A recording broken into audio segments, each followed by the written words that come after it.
Bonjour, donc dans cette vidéo, on va voir le quiz de personnalité, ce qui m'a souvent été demandé à l'époque, mais qui n'existait pas encore au niveau H5P. En fait, H5P n'existait pas encore. Et qui à l'époque était généralement seulement disponible avec certains outils payants. Et encore aujourd'hui, la plupart des quiz de personnalité qu'on souhaite bâtir, on devra toujours payer des logiciels, des services en ligne payants pour pouvoir en éditer. Alors que là, ben, on y a accès entièrement gratuitement avec un logiciel libre, ce qui est assez fantastique.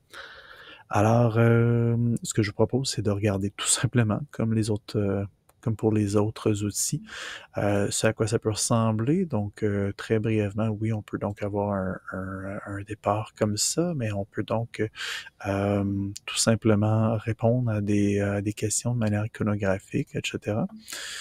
Sinon, de manière textuelle. Aussi simple que ça.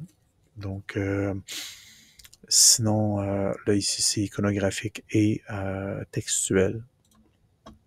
Voilà. Donc, ça peut ressembler de manière aussi babette à ça. Donc, vous allez voir, une fois qu'on commence à l'éditer, on commence à comprendre à quel point c'est très, très simple à bâtir. Donc, bon, le titre d'écran, etc. Là, on peut s'amuser un peu. On peut commencer directement, donc on peut dire skip et passer ça et arriver directement aux personnalités. Donc ici, on pourrait dire, bon ben, Astérix. Et là, on va décrire Astérix, la personnalité d'Astérix. On pourrait décrire la personnalité d'Obélix. Donc, on décrit la personnalité d'Obélix. On pourrait décrire la personnalité d'Idéfix. Oups, non, excusez-moi. J'ai oublié de... Voilà, Idéfix. Voilà. Et là, on pourrait continuer avec, comme ça, la personnalité de Captain Marvel, parce qu'on va amener une diversité de genres. Et on va amener, disons, Catwoman. Voilà. Puis on pourrait continuer. Il y avait Falbala, tiens, aussi. Et pourquoi pas, on va ramener Célèbre Olive. Les personnes qui ont écouté Popeye. Donc, voilà qui est ça. Bref, j'aurais pu aussi ajouter Fraisinette et compagnie, et la Schtroumpfette. Mais toujours est-il que une fois qu'on a dressé tout simplement nos différentes personnalités, alors là, on peut commencer à créer nos questions.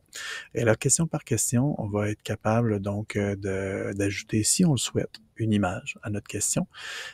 Et par la suite, donc, dresser tout simplement les choix de réponse. Pour chaque choix de réponse, on va devoir venir indiquer ici à qui est-ce que ce choix de réponse ça peut s'associer. Donc, là, je pourrais donc dire, disons, je sais pas moi, Idéfix, virgule, Falbala, virgule, Olive. Puis ici, telle autre réponse, Astérix, virgule, Tintin, virgule, Catwoman, etc. Bref, on peut donc poursuivre comme ça et ajouter donc des choix de réponse, des choix de réponse. Par la suite, on passe à la question suivante. Et ça va être la même chose, encore et encore. Donc, pour chacune des questions, on va développer tout le système des choix de réponse et associer chacun des choix de réponse aux bonnes personnalités, tout simplement. Par la suite, donc, on peut venir choisir tout simplement les traductions directement et les couleurs, aussi simplement que ça. Et le tour est joué. Une fois que, en fond, le plus gros, c'est clair que c'est complexe créer un test de personnalité, donc il ne faut pas se lancer là-dedans en se disant, mon Dieu, je vais juste passer 30 secondes de ma journée. C'est facile de tomber dans l'heure, sinon les 2 heures et plus. Mais une fois qu'il est créé, par contre, ça peut devenir un super bel outil. Et là, je pense autant même autant à des collègues enseignants-enseignantes qu'à des collègues professionnels. Ça peut devenir un très, très bel outil qui servira par la suite, quand même pendant un bon bout de temps.